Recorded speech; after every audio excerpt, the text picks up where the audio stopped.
teman-teman, di sini saya akan menjelaskan tokoh yaitu seorang ilmuwan kedokteran yang bernama Ibnu Sina.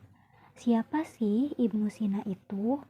Ibnu Sina adalah salah satu ilmuwan muslim terbesar pada masa kejayaan Islam. Ia dikenal sebagai bapak kedokteran modern dan di barat dipanggil Avicenna.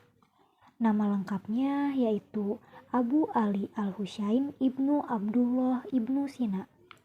Lahir pada tahun 980 Masehi di Afsana dekat Bukhara, tepatnya di kota Uzbekistan. Ayahnya seorang pejabat pada masa dinasti Samanid. Dia dari kecil sudah belajar Al-Quran, matematika, logika, filsafat, dan kedokteran. Ia juga menghasilkan karya, yaitu karya paling terkenal. Yang pertama ada Kitab Al-Qanun fi Al-Tibb, atau yang disebut juga dengan The Canon of Medicine, buku kedokteran paling berpengaruh di dunia. Isinya yaitu anatomi, penyebab penyakit, cara mendiagnosis, obat-obatan dan ramuan herbal. Fakta pentingnya dipakai di Universitas Eropa selama 500 tahun. Jadi dasar perkembangan kedokteran modern. Kalau zaman sekarang itu kan punya buku panduan. Nah, dokter-dokter Eropa pun belajar dari bukunya Ibnu Sina loh teman-teman. Kemudian ada Kitab Al-Shifa.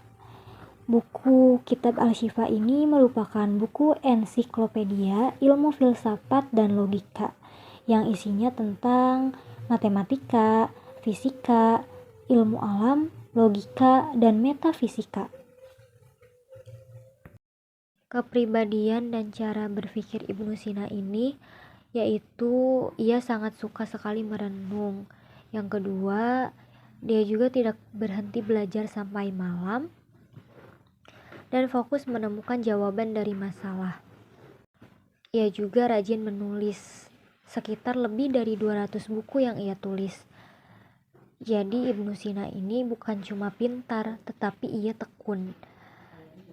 Dan kalau ada yang tidak dia pahami, materi yang tidak dia pahami, dia mikirnya sampai berhari-hari sampai menemukan jawaban tersebut.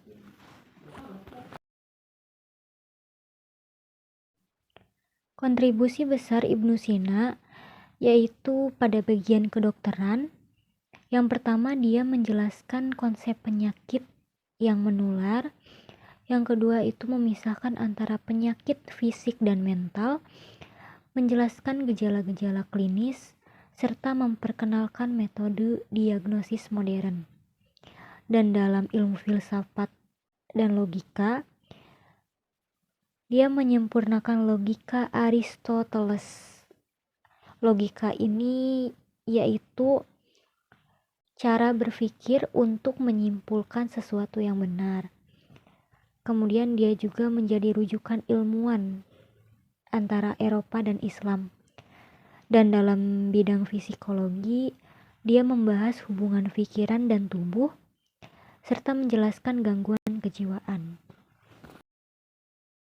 Dia wafat pada tahun 1037 Masehi pada usia 57 tahun dan dimakamkan di Hamedan, Iran. Warisannya tetap hidup hingga sekarang. Jadi, Ibnu Sina adalah figur penting dalam sejarah peradaban Islam. Kecerdasannya memberi pengaruh besar pada perkembangan kedokteran dan ilmu pengetahuan dunia. Sampai sekarang pun jasanya masih diakui.